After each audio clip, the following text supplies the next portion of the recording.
Hi, my name is Trinity Wilbourn, and I am the founder of a local not-for-profit called Architect. Architect empowers women to come home to ourselves. And we do this through providing what we call practice rooms, where we gather in small circles and we show up as ourselves and we practice telling the truth and we give ourselves permission to feel what we feel and we choose to believe we are not alone. I must confess I have made this video 1 zillion times because it is hard to tell the truest truth.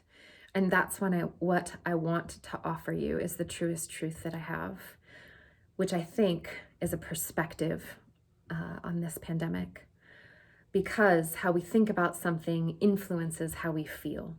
So if I choose to think about coronavirus as the end of the world, hard stop, then I am overcome with anxiety and depression and overwhelm, and I'm paralyzed by it. And I do have moments like this. I have days like this.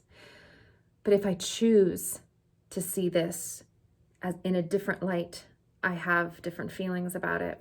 So what I want to offer you is is a perspective that my youngest son, Phoenix, gave me about a year ago.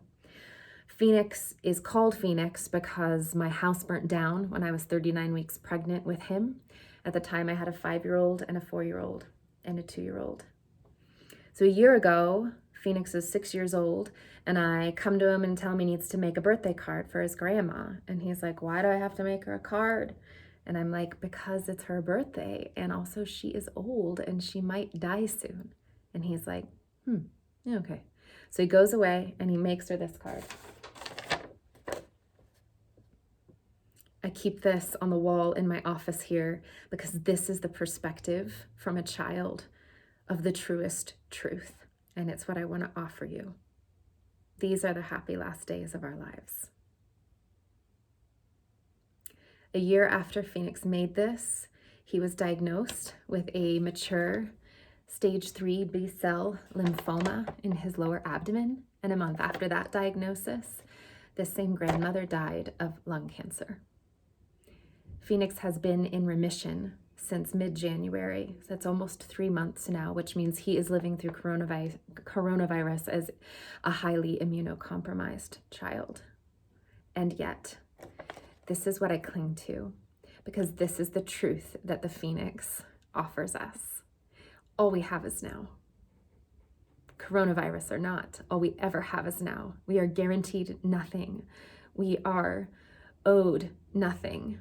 I could not wake up tomorrow morning. I could make this video and 1 week from now be diagnosed and 1 week from now be gone. Who knows? And no matter what we do to insulate ourselves from this truth, no matter what structures that we build to try to be fireproof, to pretend that we have control, to feel safe, to feel like we know what we're doing, we don't. This is the reality. And so if we choose to see things this way, then all we have is now. All we ever have is the invitation right now to ask, how do I want to live? And who do I want to be? And how I want to live and how I want to be is open-hearted, is not taking things for granted, is seeing fire as a gift. That fire is the material that causes the phoenix to arise. It's ashes that the phoenix comes out of. And this is the pattern of all of life. All things must go down into darkness to emerge again into the light.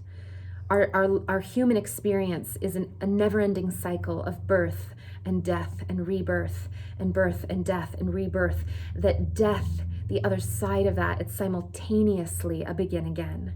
It's an invitation to not take our lives for granted.